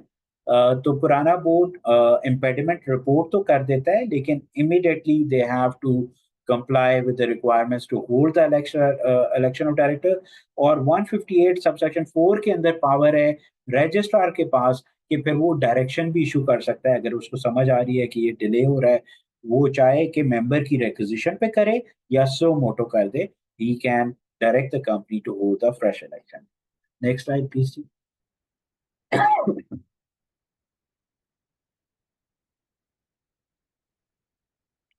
अभी जुनेद साहब ने अपनी प्रेजेंटेशन में काफी क्लियरली ये बात एक्सप्लेन कर दी है कि 35 दिन पहले आपने नंबर फिक्स करना है। Number 1 fix can not be altered. Once you have fix the number during entire currency of the board of the directors, currency of the period of the board of director, ये number fix रहेगा जी, उसमें कोई तब्दीली नहीं आएगी unless के mid term election कहीं पे नॉमिनेट हो जाते, उसमें फिर दोबारा फिक्सेशन होगी और वो फिक्सेशन फिर होल्ड गुड करेगी for the next term. Secondly, nomination का पूरा अभी जुनेद साहब ने एक्सप्लेन कर दिया, 159(3) और 4 के अंदर है। 14 दिन पहले मीटिंग से जो लोग इंटरेस्टेड हैं कंटेस्ट करने के, वो अपनी नॉमिनेशन भेज देंगे। In case of listed company ये फिर सर्कुलेट हो जाएगा। वैसे तो हर कंपनी ने ये काम करना है, बिकॉज 153(4) की लैंग्वेज ऐसी नहीं है कि वो कह रहा है कि लिस्टेड यूं करे और नॉन लिस्टेड यूं करे। It hold goods for everybody. तो ये कंपनी पे सर्कुलेट करेगी इन कैंडिडेट्स के नाम, और वो 7 दिन पहले उनके ऊपर रिक्वायरमेंट है कि उन्होंने ये नाम सर्कुलेट कर देते हैं। फिर ये क्यूमुलेटिव वोटिंग का कॉन्सेप्ट है। अब क्यूमुलेटिव वोटिंग का मतलब ये है कि आपका एक वोट है एज शेयर होल्डर, लेकिन ये क्यूमुलेट हो जाएगा with number of seats. For example, आप जो पहले स्लाइड के टॉप पे जो हमारा बुलेट है वो कह रहा है कि fix the number of director. तो एक लिस्टेड कंपनी है, उसने अपना फिक्स किया 7 के ऊपर नंबर। अब हर शेयर होल्डर के पास 7 वोट हैं। एक शेयर होल्डर की मर्जी है वो ये 7 वोट एक ही आदमी को कास्ट कर दे, या वो 7 वोट डिस्ट्रीब्यूट 2 4 एक को कर दे, 3 एक को कर दे, या जैसे भी वो डिस्पर्स करना चाहे, उनके पास ये मैंडेट है, उनका ये राइट है। लेकिन ये वोटिंग मैकेनिज्म इसी तरह चलेगा कि उनके पास एक वोट के अगेंस्ट उसके पास 7 वोट आ जाएंगे, एक शेयर के अगेंस्ट उनके पास 7 वोट हो जाएंगे। तो this is the voting mechanism, cumulative voting mechanism for the votes, जहाँ पे के उन्होंने जब जाके कास्ट करना है तो अपने एक शेयर्स के अगेंस्ट 7 वोटों को कास्ट करना है। Next next please.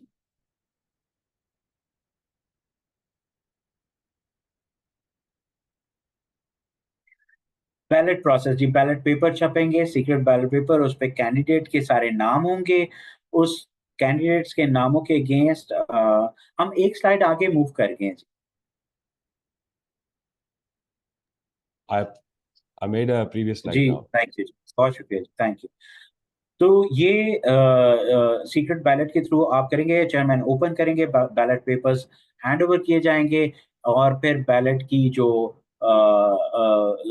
जो काउंटिंग है वो जिस तरह अभी इन्होंने पूरा क्राइटेरिया जो ने एक्सप्लेन किया कि इंडिपेंडेंट स्क्रूटनियर क्या कौन होंगे, क्वालिफाइड क्यूसीआर रेटेड चार्टर्ड अकाउंटेंट इसको काउंट कर रहे होंगे और वो रिजल्ट्स कंपाइल करके दे रहे होंगे। तो दे दे जो भी टॉप वोट गेटर्स हैं वो फिर अनाउंस हो जाएंगे, चेयरमैन अनाउंस करेंगे उसको कि कौन लोग इलेक्ट हुए हैं इस प्रोसेस के तहत।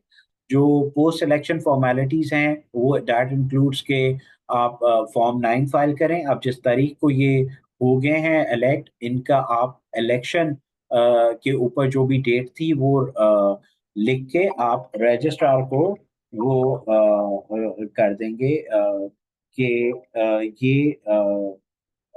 ये लोग क्वालिफाई हो गए हैं, और उनकी formal reporting at the corporate registry form 9 के थ्रू आप कर देंगे।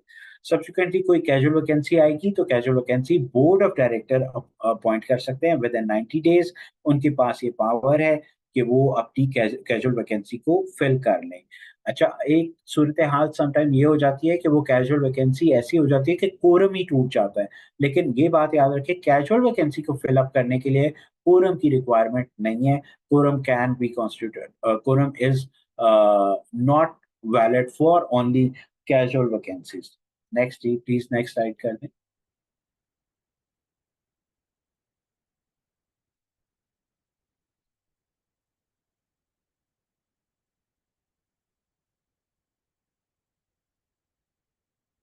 अच्छा जी, शेयर होल्डर्स के पास ये राइट है कि वो जो अभी हमने पिछले जितने तरीके निकाले थे उसमें हम उनको उनके पास ये राइट है कि वो रिमूव कर सकते हैं किसी भी डायरेक्टर को उसके और कोई रीजन भी उसको असाइन करने की जरूरत नहीं है, लेकिन इसका प्रोसीजर है। प्रोसीजर ये है कि वो जो कंपनी एक सर्कुलेट करेगी notice to all share holder, और 14 दिन पहले वो मीटिंग से पहले उसके बारे में सारे कंसर्न्स बयान करेगी, और फिर रिटन रिप्रेजेंटेशन होगी जो डायरेक्टर्स जिनको रिमूव किया जा रहा है। लेकिन इसका वोटिंग का प्रोसीजर जो है वो थोड़ा-सा ऐसा है जो लिंक है 159 के। लेकिन वन अगर वो उनका वोट हुआ है तो फिर आपको ये देखना पड़ेगा कि लास्ट इलेक्शन में जो उनको वोट पड़े हैं उनसे ज्यादा वोट आपने डालने हैं उनको रिमूव करने के लिए। यानी जितने भी नंबर ऑफ वोट्स उनको पड़े हैं, फॉर एग्जांपल वो इलेक्ट हुए बाय वर्च्यू ऑफ जो उनकी कैंडिडेचर था 60% वोट्स के साथ, तो अब आपको 61% वोट चाहिए उसको रिमूव करने के लिए। लेकिन अगर इलेक्शन हुआ ही नहीं, यानी वो डीम्ड इलेक्टेड होके उतने ही नंबर ऑफ कैंडिडेट थे जितने के मौजूद थे पहले, यानी 7 कैंडिडेट आए और 7 ही इलेक्ट हो गए और वोटिंग की जरूरत ही नहीं पड़ी during the process of election, तो फिर ये सिंपल मेजोरिटी के साथ रिमूव किए जा सकते हैं from the post of directorship, इनको रिमूव कर सकते हैं। बट अगर इलेक्शन हुआ है, जो भी नंबर उन्होंने लिया था उसके उससे ज्यादा नंबर से उनको रिमूव किया जा सकता है। Next slide please.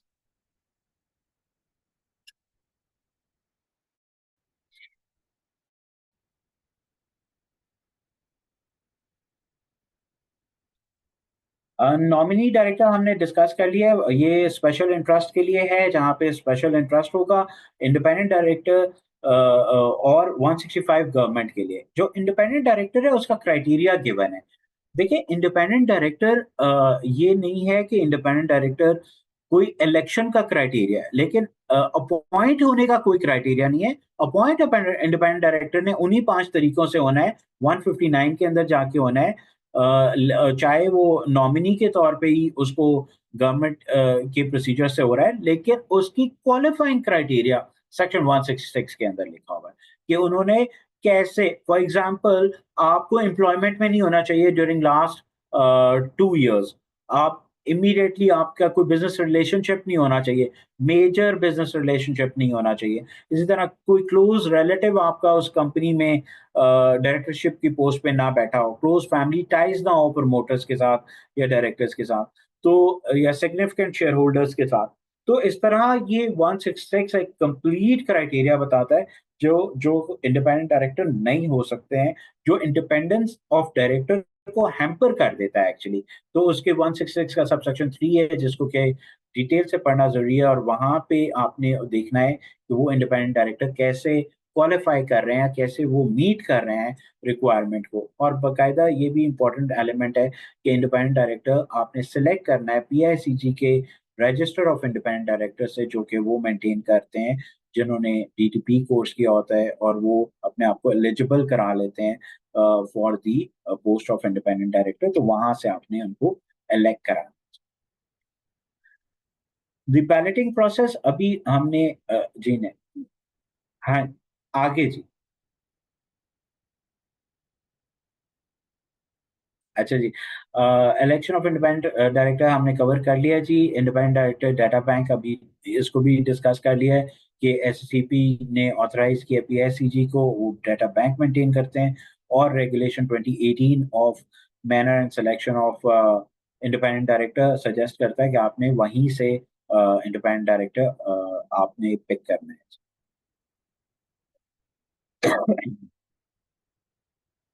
ये कॉमन डिफ़ॉल्ट है जी आजकल। लोग ख़ास तौर पे जो नॉन परफॉर्मिंग कंपनीज़ हैं या डिफ़ॉल्टर काउंटर पे जो कंपनीज़ हैं, उनके यहाँ ये बड़ा मसला है कि डाटा बैंक से वो बिल्कुल नहीं उठाते हैं। अच्छा जी, एसजीपी अलाउज़, अब ये एक पोस्टल बैलेट रेगुलेशन के अंदर अमेंडमेंट आई है, और वहाँ से ये ई-वोटिंग की रिक्वायरमेंट्स के प्रोसीजर्स सारे बता दिए गए हैं। 7 दिन पहले मीटिंग से log in credentials, emails, SMS सब आपके पास मौजूद होंगे। आप स्टार्ट कर सकते हैं। एक स्पेशल विंडो इसके लिए डेडिकेटेड होती है। आप वोटिंग इनिशिएट कर सकते हैं till the time of conclusion of the voting procedure, और उस वक़्त तक आप उसको, स्टार्ट ऑफ द मीटिंग से पहले आप उसको वोट कर सकते हैं। Same goes for our ballot procedure जो कि आगे आ रहा होगा। हम बैलेट प्रोसीजर के अंदर भी आप prior to holding the meeting आप अपना बैलेट के थ्रू भी वोट भेज सकते हैं।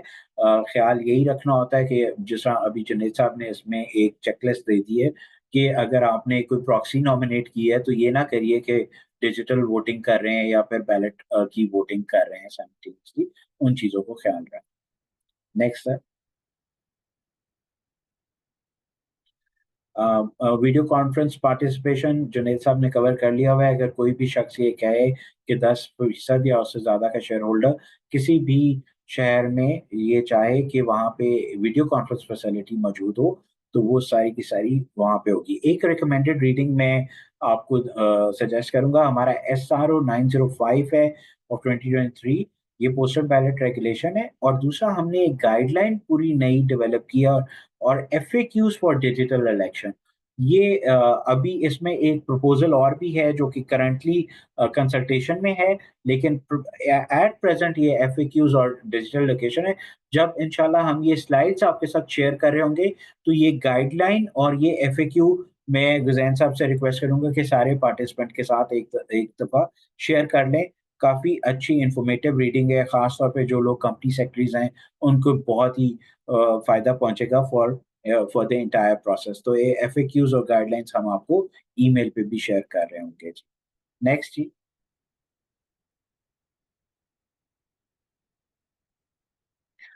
हाँ जी, जो बेस्ट प्रैक्टिसेस की बातचीत है उसमें यही इम्पोर्टेंट है कि अर्ली प्लानिंग कर लिया जाए, नोटिस टाइमली शेयर कर लिए जाएँ, जो-जो टाइमलाइन्स हैं उनको मीट कर लिया जाए। इसका एक कैलेंडर हो, कंपनी सेक्रेटरीज़ के पास एक चेकलिस्ट मौजूद हो, डायरेक्टर्स के पास चेकलिस्ट मौजूद हो कि हमने कुछ अर्ली वार्निंग आ जाए उनके पास कि जनाब ये चीजें हैं, आपने इन इन चेक बॉक्स को टिक करते जाएं और वो अपना क्राइटेरिया उसको फिल अप करें। यानी बहुत जरूरी है कि इलेक्शन से पहले जो इलेक्शन के सारे टाइमलाइन है, fixing the number, sending the receiving the notices, sending the notices, circulating the nominations और फिर वेबसाइट पे प्लेसमेंट करना, ये सब चीजें जो हैं इनकी एक बाकायदा चेकलिस्ट होनी चाहिए और उसी के ऊपर वो सारी चेकलिस्ट जरूर चेक बॉक्स को टिक करते जाएं, जो काम आप करते जाएं ताकि कोई नॉन कंप्लायंस ना आ जाए। इसी तरह ट्रांसपेरेंट नॉमिनेशन प्रोसेस है।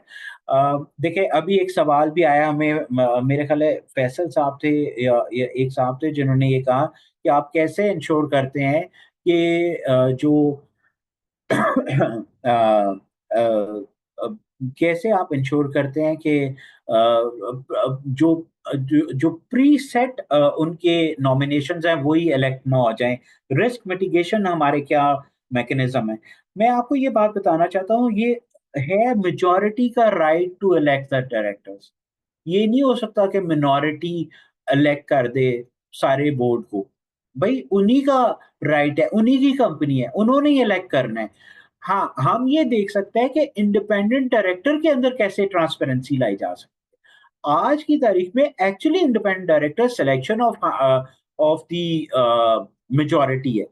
तो लेकिन इस मेजॉरिटी की सिलेक्शन को कौन निगेट कर सकता है? सिलेक्शन को निगेट कर सकता है मेजॉरिटी का थ्रू प्रॉक्सी सॉलिसिटेशन। आप ऐसे मिनॉरिटी ऐसी प्रॉक्सी सॉलिसिटेशन मैकेनिज्म क्रिएट करे, अपने अंदर यूनिटी बनाए, अपना इंटरेस्ट वॉच करने के लिए एक एक्टिवेट हो कि उन्हीं का रिप्रेजेंटेटिव जाके बोर्ड के ऊपर प्रेजेंट कर सके, तब जाके ये बात होगी। हमने 2012 में एक कोशिश की थी कि हांगकांग और सिंगापुर की तरह हम लोग ये कोशिश कर रहे थे कि एक मिनॉरिटी, मलेशिया में भी ये मौजूद है, मिनॉरिटी शेयर होल्डर फोरम्स हैं। उन फोरम्स का काम ही ये होता है कि कंपनियों की मिनॉरिटी का ग्रुप बना देते हैं और वो ग्रुप प्रॉक्सी सॉलिसिटेशन करता है और वो फिर अपने राइट्स के लिए फाइट आउट करता है। लेकिन आपको अपने मुल्क का कल्चर भी देखना पड़ता है जहाँ पे ये ऐसा ना हो जाए कि इस भला करने के मद में हम मेजॉरिटी को न्यूसेंस क्रिएट करा दें। तो उसको भी एक था, तो उस वक़्त की जो विज़डम थी, जो कमेटी थी, उन लोगों ने ये फैसला किया कि अभी हमारी मार्केट के अंदर अभी ये पोज़ीशन नहीं है कि हम इस तरह के फोरम्स को एक्टिवेट करें और उनको इसके बारे में अभी इसको फॉर्मलाइज़ चैनल के थ्रू करें। बट यू नेवर नो आज की तारीख में कैसे इसको रीवर्क किया जाता है, दोबारा थॉट्स आ रही हैं और सोचा जा रहा है इसके ऊपर। बट अगेन नेवरदलेस कोई फॉर्मल फोरम हो या ना हो, अगर इंडिपेंडेंट डायरेक्टर मिनॉरिटी लाना चाहती है तो फिर उनको जॉइंट हैंड करने पड़ेंगे और उनको फिर अपनी तरफ ये देखना पड़ेगा कि कैसे चीज़ों को वो खुद से मैनेज कर सकते हैं। Otherwise it will always be a selection ये राइट। जो एससीसीपी ने किया वो ये किया कि एटलीस्ट एक डायरेक्टर ऑफ रजिस्टर कर दिया, उनके लिए एक मैंडेटरी रिक्वायरमेंट कर दी। वो ट्रेन्ड प्रोफेशनल्स हैं, उनका क्वालिफाइंग क्राइटेरिया दे दिया। ऑफ कोर्स आपके सवाल में ये बात तो नहीं होगी ना कि एग्जीक्यूटिव डायरेक्टर भी मेजॉरिटी ना अपॉइंट करे और नॉन एग्जीक्यूटिव भी वो ना अपॉइंट करें। ऑफ कोर्स ये तो नहीं हो सकता, बट हो यही सकता है कि इंडिपेंडेंट को कैसे ट्रांसपेरेंट किया जाए। तो इंडिपेंडेंट को ट्रांसपेरेंट करने के लिए एक क्वालिफाइंग क्राइटेरिया दे दिया, इंडिपेंडेंस का क्राइटेरिया बता दिया कि इंडिपेंडेंस किसको कहते हैं, उसके बाद एक रजिस्टर क्रिएट करा दिया, उस रजिस्टर में से काबिल लोगों को सेलेक्ट करने की प्रोविजन, एनेबलिंग प्रोविजन क्रिएट कर दी। तो this is what the risk mitigation policy as far as PSX and HCP is concern हम लोगों ने डिवाइस की है। नेक्स्ट स्लाइड कर दें जी बस। ये जुनैद कवर कर चुके हैं इंडिपेंडेंट ओवरसाइट को, तो इसलिए मैं रिपीट नहीं कर रहा। रेगुलेटरी कंप्लायंसेस को मद्देनजर रखें, शेयर होल्डर एंगेजमेंट रखें, fair voting and minority rights को इंश्योर करें कि वो कैसे है, because these have been just discussed in the presentation of Junaid Saab. So I don't think we should go, but this presentation is always there. And if you have any further questions, we both are, me and Junaid are available, and of course Ghazan Saab can respond to some of those. तो मेरा ख्याल है अगली slide आखिरी है या Sir, next slide is last slide. Yes, thank you very much. Thank you very much. जो भी सवाल है, we are available ji, we can respond to all the questions. Thank you, Shehzad Saab, for giving us so information regarding the latest changes and the whole process of election. We have quite a number of questions, and I'm thankful to Junaid also. He was into the chat box responding all the questions related to the election and today's webinar session. So my first question, which is Saab, is from Bakir, Mr. Bakir. He's asking, the timeline for holding elections as per the Companies Act mentions 3 years. So if 3 years time lapses on weekend, then how to go about it? That's his हाँ जी, question. बिल्कुल, ये अभी अभी मार्च में ये किया है। वैसे तो आपको ये देखना पड़ेगा कि कि आपका लैप्स हो रहा है, तो आप एक तरीका ये है कि आप पहले, यानी जब ये मार्च 2025 में सर्कुलर नहीं आया हुआ था, तो आपको इम्पेडिमेंट रिपोर्ट फाइल करनी थी। तो अब वो ज़रूरत नहीं है, because the law is saying कि अगर वो 15 दिन के अंदर लैप्स हो रहा है टाइम, यानी आपका ड्यू डेट ऑफ इलेक्शन 15 दिन के अंदर-अंदर आ रहा है from the date from of AGM, तो आप ये उसी दिन कर सकते हैं एजीएम की डेट पे। बट अगेन अगर ये ईओजीएम की डेट है, तो आप फिर ईओजीएम 1 डे आगे कर लें, 1 डे पीछे कर लें, और इफेक्टिव डेट आप याद रखें वही होगी नए बोर्ड की, जो कि जिस तारीख को वो इलेक्ट हो रहे हैं। और आप इम्पेडिमेंट रिपोर्ट कर सकते हैं रजिस्ट्रार के साथ कि जनाब हमें 1 दिन लेट हो गया, ये आपने 45 दिन पहले रजिस्ट्रार को बताना है। Right. Sir, another question from Danish Raza, Angro. Does a minimum number of directors include the deemed director CEO, or the minimum director criteria is required to be fulfilled by elected directors only? नहीं जी, deemed director CEO is part of the director because he is deemed director, तो he is part of the minimum criteria जो भी मौजूद है for directorship. अच्छा, Uh, इसमें बस ये ऐड करना चाहूंगा कि सीईओ यूजुअली इलेक्शंस के 14 डेज के बाद अपॉइंट हो रहा होता है, तो it could either be from the directors जो आपके हैं, और जो नंबर ऑफ डायरेक्टर्स आपने फिक्स किए होंगे अगेन 35 डेज पहले मीटिंग से, वो आप रिड्यूस नहीं कर सकते, उसको आपने इंश्योर करना होगा कि वो वही रहे नंबर आपका। और okay. CEO can be in addition to the numbers, वो या बाहर से भी हो सकते हैं, जैसे जी जुनैद जी बता भी रहे हैं, ये बाहर से भी हो सकते हैं। अच्छा, एट टाइम ऑफ इसको हम लिस्टेड के पराये में तो एक तरह देखते हैं। एट टाइम ऑफ इनकॉर्पोरेशन आज की तारीख में, पहले कंपनीज एक्ट 2017 से पहले ये था कि सब्सक्राइबर सीईओ अपॉइंट नहीं कर सकते थे। सब्सक्राइबर ने सिर्फ डायरेक्टर अपॉइंट करना था, फिर डायरेक्टरों ने उठा के सीईओ को अपॉइंट करना था।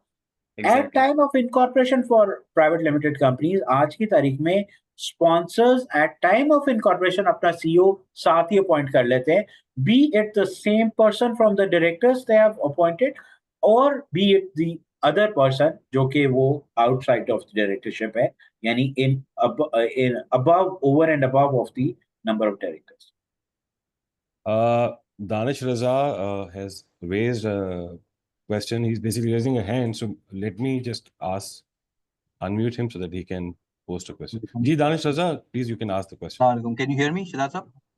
जी जी, प्लीज दानिश। अच्छा, कैसे शहजाद साहब, ठीक है आप? अच्छा शहजाद साहब, my Thank you. Question in the continuation to this is कि जैसे कि आपको पता है 35 डेज पहले लिस्टेड कंपनीज में हम लोग नॉर्मली बोर्ड सीट फिक्स कर रहे होते हैं। Being a deemed director CEO अगर पार्ट होता है ऑफ दैट फोरम, हम सिक्स, तो हम क्या बिफोर 30 6 सीट फिक्स कर सकते हैं for listed company, because minimum required 7 होती है।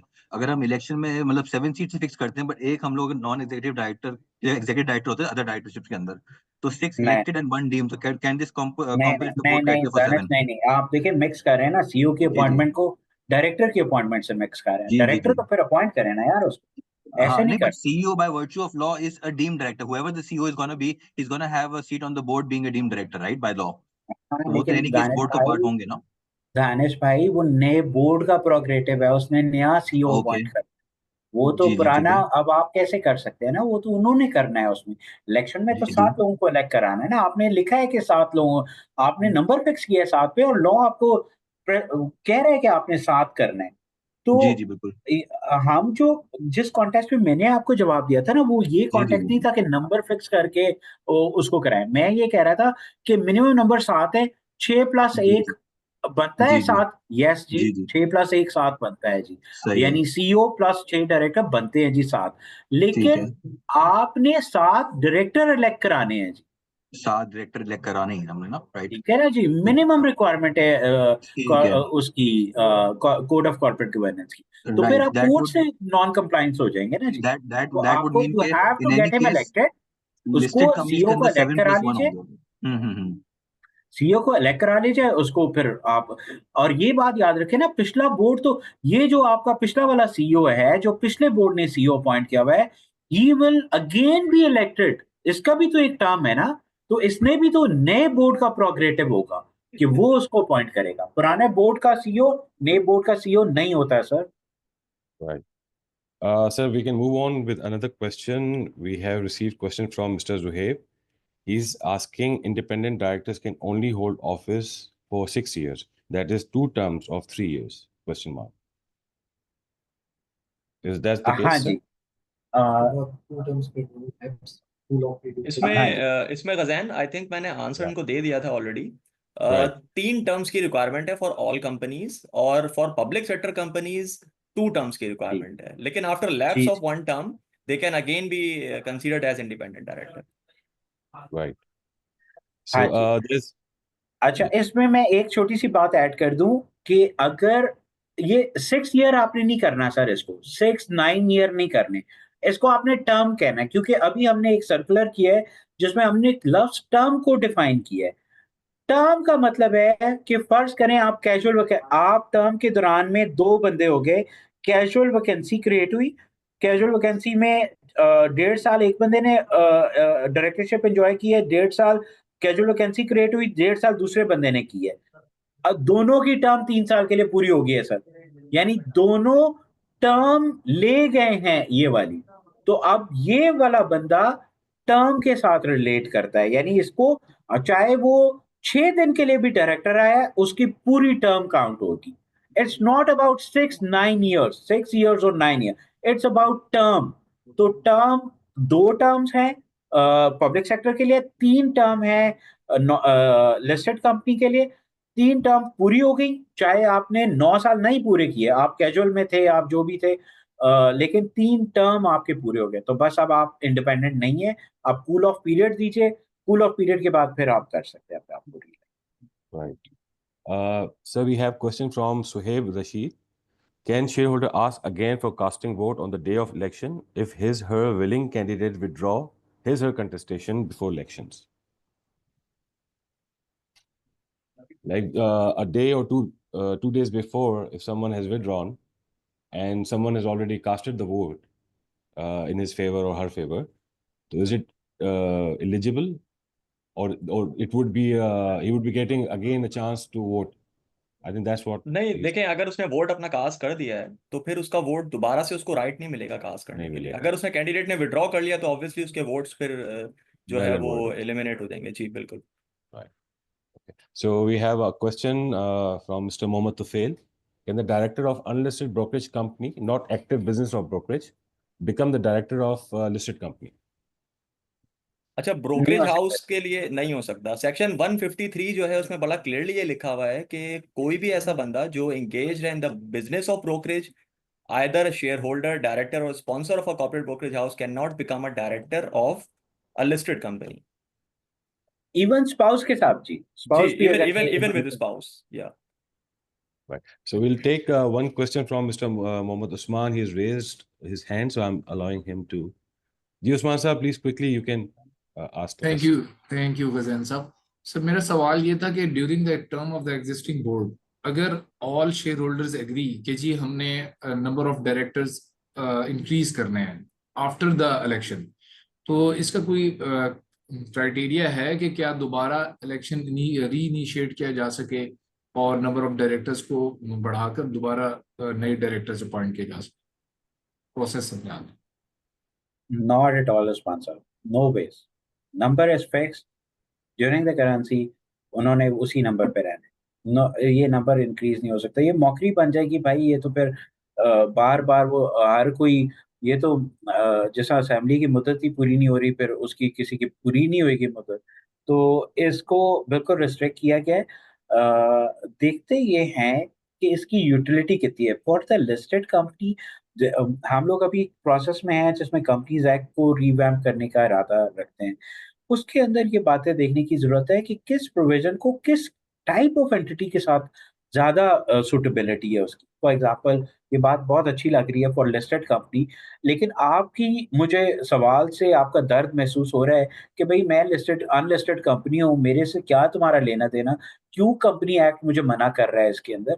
तो हम देखते हैं एवोल्यूशन ऑफ कंपनी एक्ट क्या हुआ है, इंडिया की रेजीम क्या कह रही है, यूके की रेजीम क्या कह रही है, वो लोग कैसे इसको एड्रेस कर सकें। लेकिन हमें तो एटलीस्ट ये बात बार-बार सामने आ रही है, कुछ ऐसा समझ आता है कि वो जब आते हैं। देखिए एक अच्छी बात 162 के थ्रू तो आ गई है कि हम कह रहे हैं कि नया एलिजिबल डायरेक्टर आ गया है, एक नया इतना वोटिंग राइट एक नए शेयर होल्डर ने खरीद लिया है कि वो एलिजिबल हो सकता है डायरेक्टरशिप के लिए, तो वहाँ तो अलाउ कर दिया है। लेकिन अगर वही शेयर होल्डर दोबारा सोच के एक डायरेक्टरशिप बढ़ाना चाहते हैं, ये बात ज़रा उनकी प्लानिंग के फुकदान के ऊपर भी सामने आती है।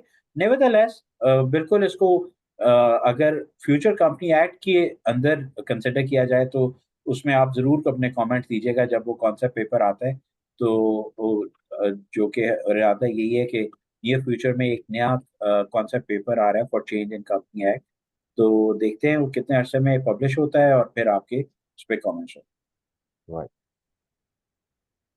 Osman sir, you can even Sir, Osman sir, thank you you. can introduce yourself, Sir, know your thank you. name, which company and Thank you. designation, please, so that we thank can. You, thank you. Sir मेरे 2-3 सवाल है, फिर मैं इकट्ठे पूछ लेता हूँ, फिर आप उनके जवाब दे दीजिएगा। Sure, but can you confirm your company and designation, please, so that we can sir मेरी note it down. कंपनी है स्मार्ट रीड मैनेजमेंट कंपनी और I am CFO and company secretary there. Right, sir. अच्छा, इसमें से गुजारिश ये थी कि एक तो सवाल आपसे ये था कि अगर इन केस एक कंपनी के डायरेक्टर डिसीज हो जाते हैं, he has died and the other director wants के लिए अब कंपनी जो है वो बंद हो जाए, तो एक तो उसका प्रोसेस बता दीजिएगा। दूसरा मेरा ये सवाल था कि एक कंपनी है, लिस्टेड कंपनी है, कि जिसके अंदर 7 डायरेक्टर्स हैं, उनमें से 2 डायरेक्टर एग्जीक्यूटिव डायरेक्टर्स हैं। अब जो कंपनी की एचआर कमेटी है उसने अपना रेम्यूनरेशन आपस में डिसाइड कर दी कि जी हम एग्जीक्यूटिव डायरेक्टर्स को ये रेम्यूनरेशन देंगे और नॉन एग्जीक्यूटिव को ये देंगे। तो अब जब एचआर कमेटी की जो सजेशन है वो बोर्ड में जाती है और बोर्ड के अंदर अमंग दोज एनईडीज, इन्हीं ईडीज के कुछ भाई बहन भी हैं, तो क्या बोर्ड ये इस एचआर कमेटी की रिकमेंडेशन के ऊपर रेम्यूनरेशन डिसाइड कर सकता है? ये बात जनरल मीटिंग में जाएगी। Because a resolution is only passed when there are disinterested directors present. 205 207 section है, पहले वो अपना डिस्क्लोजर देंगे कि जनाब हमारा ये इंटरेस्ट है इसके अंदर, फॉर एग्जांपल। और ये हमने बहुत सारे केस लॉ हैं जी, बहुत सारे ऑर्डर हैं 205-7 के जहाँ पे ये बात लिखी गई है कि अगर वो अगर उनका कॉन्फ्लिक्ट है, होता ये है जब भी डायरेक्टर की इलेक्शन होती है ना, रेम्यूनरेशन फिक्स होती है, तो जो डायरेक्टर होता है वो उठ जाता है और फिर वो अपना डिस्क्लोजर देता है, वो उठ जाता है। बाकी रिमेनिंग बोर्ड, हमें देखना ये है कि रिमेनिंग बोर्ड जो डिसइंटरेस्टेड बोर्ड है वो कोरम जुडाइस तो नहीं हो गया है। अगर वो कोरम जुडाइस हो गया तो फिर जनरल मीटिंग के पास जाएगी जी। अगर कोरम मेंटेन होता है तो जी बस फिर वो कर लें अपना जो भी जिसका रेम्यूनरेशन फिक्स कर लें। और Right. जो आपका पहला सवाल था वो ये था कि वाइंडिंग अप, देखिए कंपनी परपेचुअल एग्जिस्टेंस के लिए पैदा हुई है, कंपनी परपेचुअल एग्जिस्टेंस के लिए बनी है। अब अगर कोई बंदा मर जाता है, उसके शेयर होल्डर वो उसकी शेयर्स उसके लीगल हेयर्स के पास जाएंगे, तो वो उससे फर्क नहीं पड़ता कि शेयर होल्डर कौन है। और अगर किसी भी सिनेरियो, एक वजह, दो वजह, 5 वजह, जो भी वजूहात हैं, रिक्विजिट मेजॉरिटी अगर ये डिसाइड कर लेती है कि उसने वाइंडिंग अप करनी है, तो वाइंडिंग अप की प्रोविजन 301 सेक्शन में लिखी हुई है and they will continue doing दोस उसके मुताबिक। Right, sir. Sir, we have a couple of questions more. There's one from Ms. Mariam Khalid. As per law, the size of the board number of directors cannot be changed without prior approval of the shareholders. If we want to change the size of board, it should be done in the AGM prior to the AGM in which election is to be held. How can we address this? हाँ जी, ये बात ये कह रही हैं कि इस वक्त 35 दिन और डेट ऑफ इलेक्शन के दरमियान चेंज करने की बात कर रही हैं। इलेक्शन के बाद तो चेंज हो ही नहीं सकते ना। इलेक्शन और ईजीएम के दरमियान में वो कह रही हैं कि ऐसा सिनेरियो हो गया, अभी इलेक्शन हुआ नहीं है और वो नंबर चेंज करना चाहते हैं। तो ये बिल्कुल सही कह रही हैं उस एलिमेंट के अंदर। लेकिन इलेक्शन हो गए और नेक्स्ट 3 ईयर के दरमियान मेरा जवाब था कि ऐसा नहीं हो सकता। Right. We are having a raised hand. Let me just allow. Hussein User Ali from video, can you confirm your designation, please?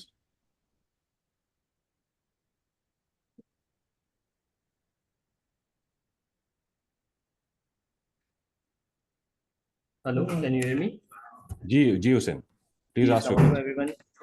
Thank you first of all to Junaid and Shehzad साहब for having this session.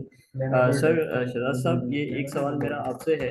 Basically sir, आपने जो बताया अभी एक great initiative है कि SCCP give the notification for the 15 days relaxation for the inducting the elections and AGM to be have in a samely according to the in the AGM, ठीक है ना।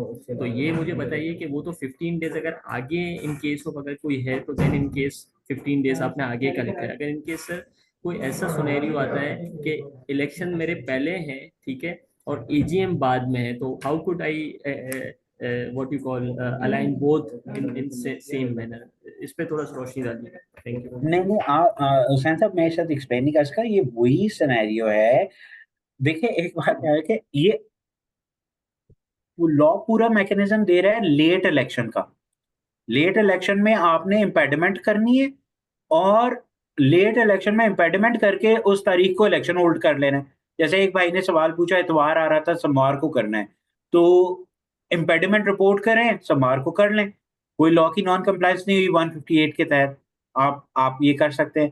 अगर ये वो सिनेरियो, मैं 15 दिन का सिनेरियो बता रहा हूँ कि लॉ ये कभी नहीं कहता कि इलेक्शन आप 3 साल की मुद्दत से पहले कर सकते हैं।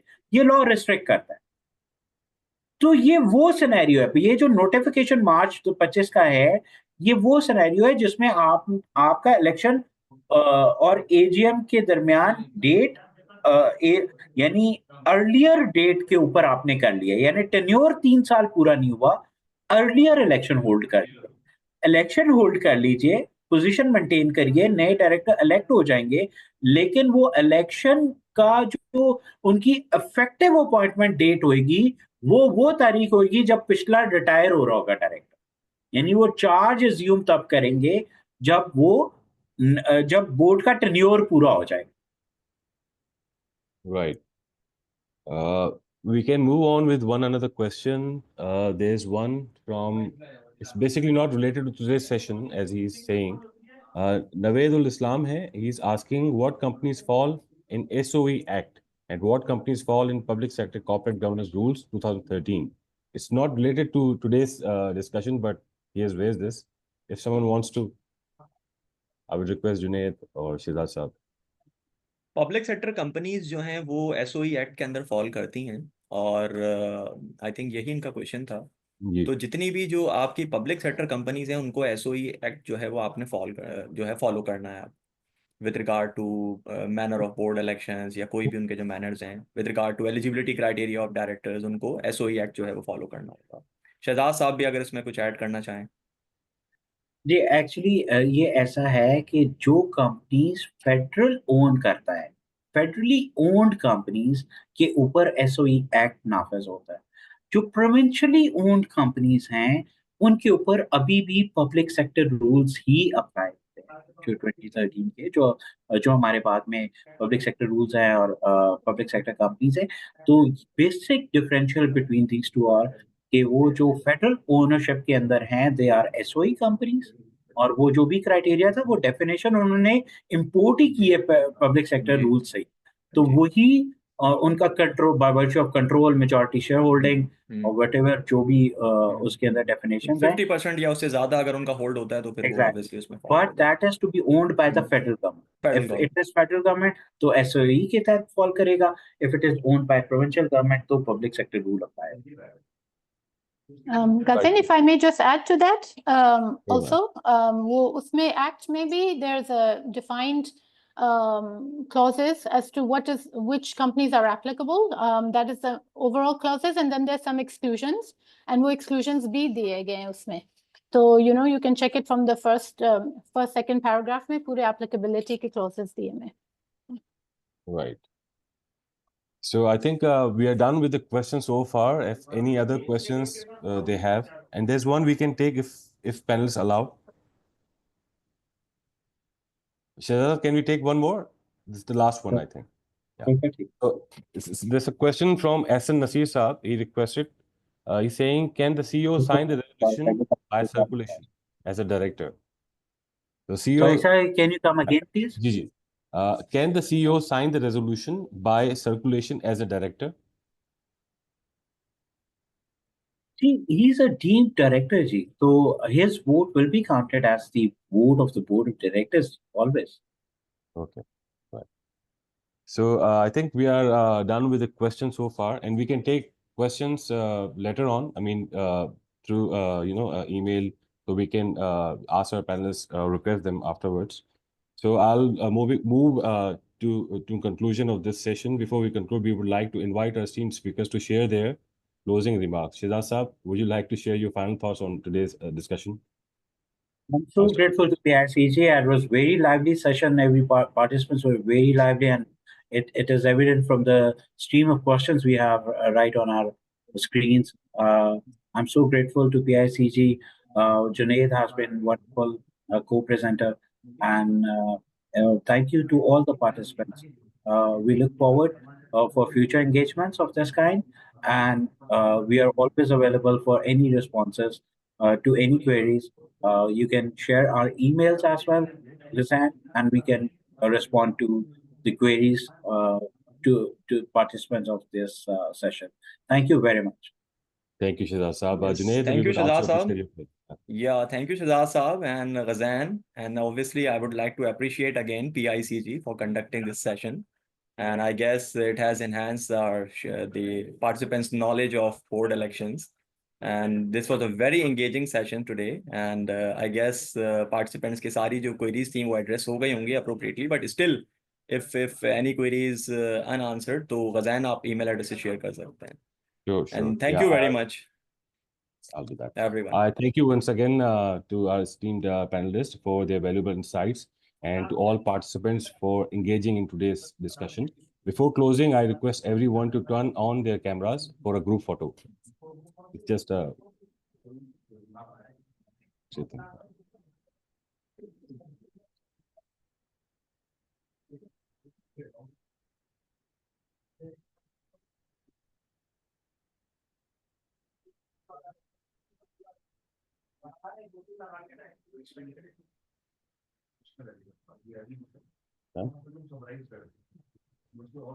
Right, Ji. Thank you so much. We appreciate your participation. Look forward to future discussion, inshallah. Assalamu alaikum.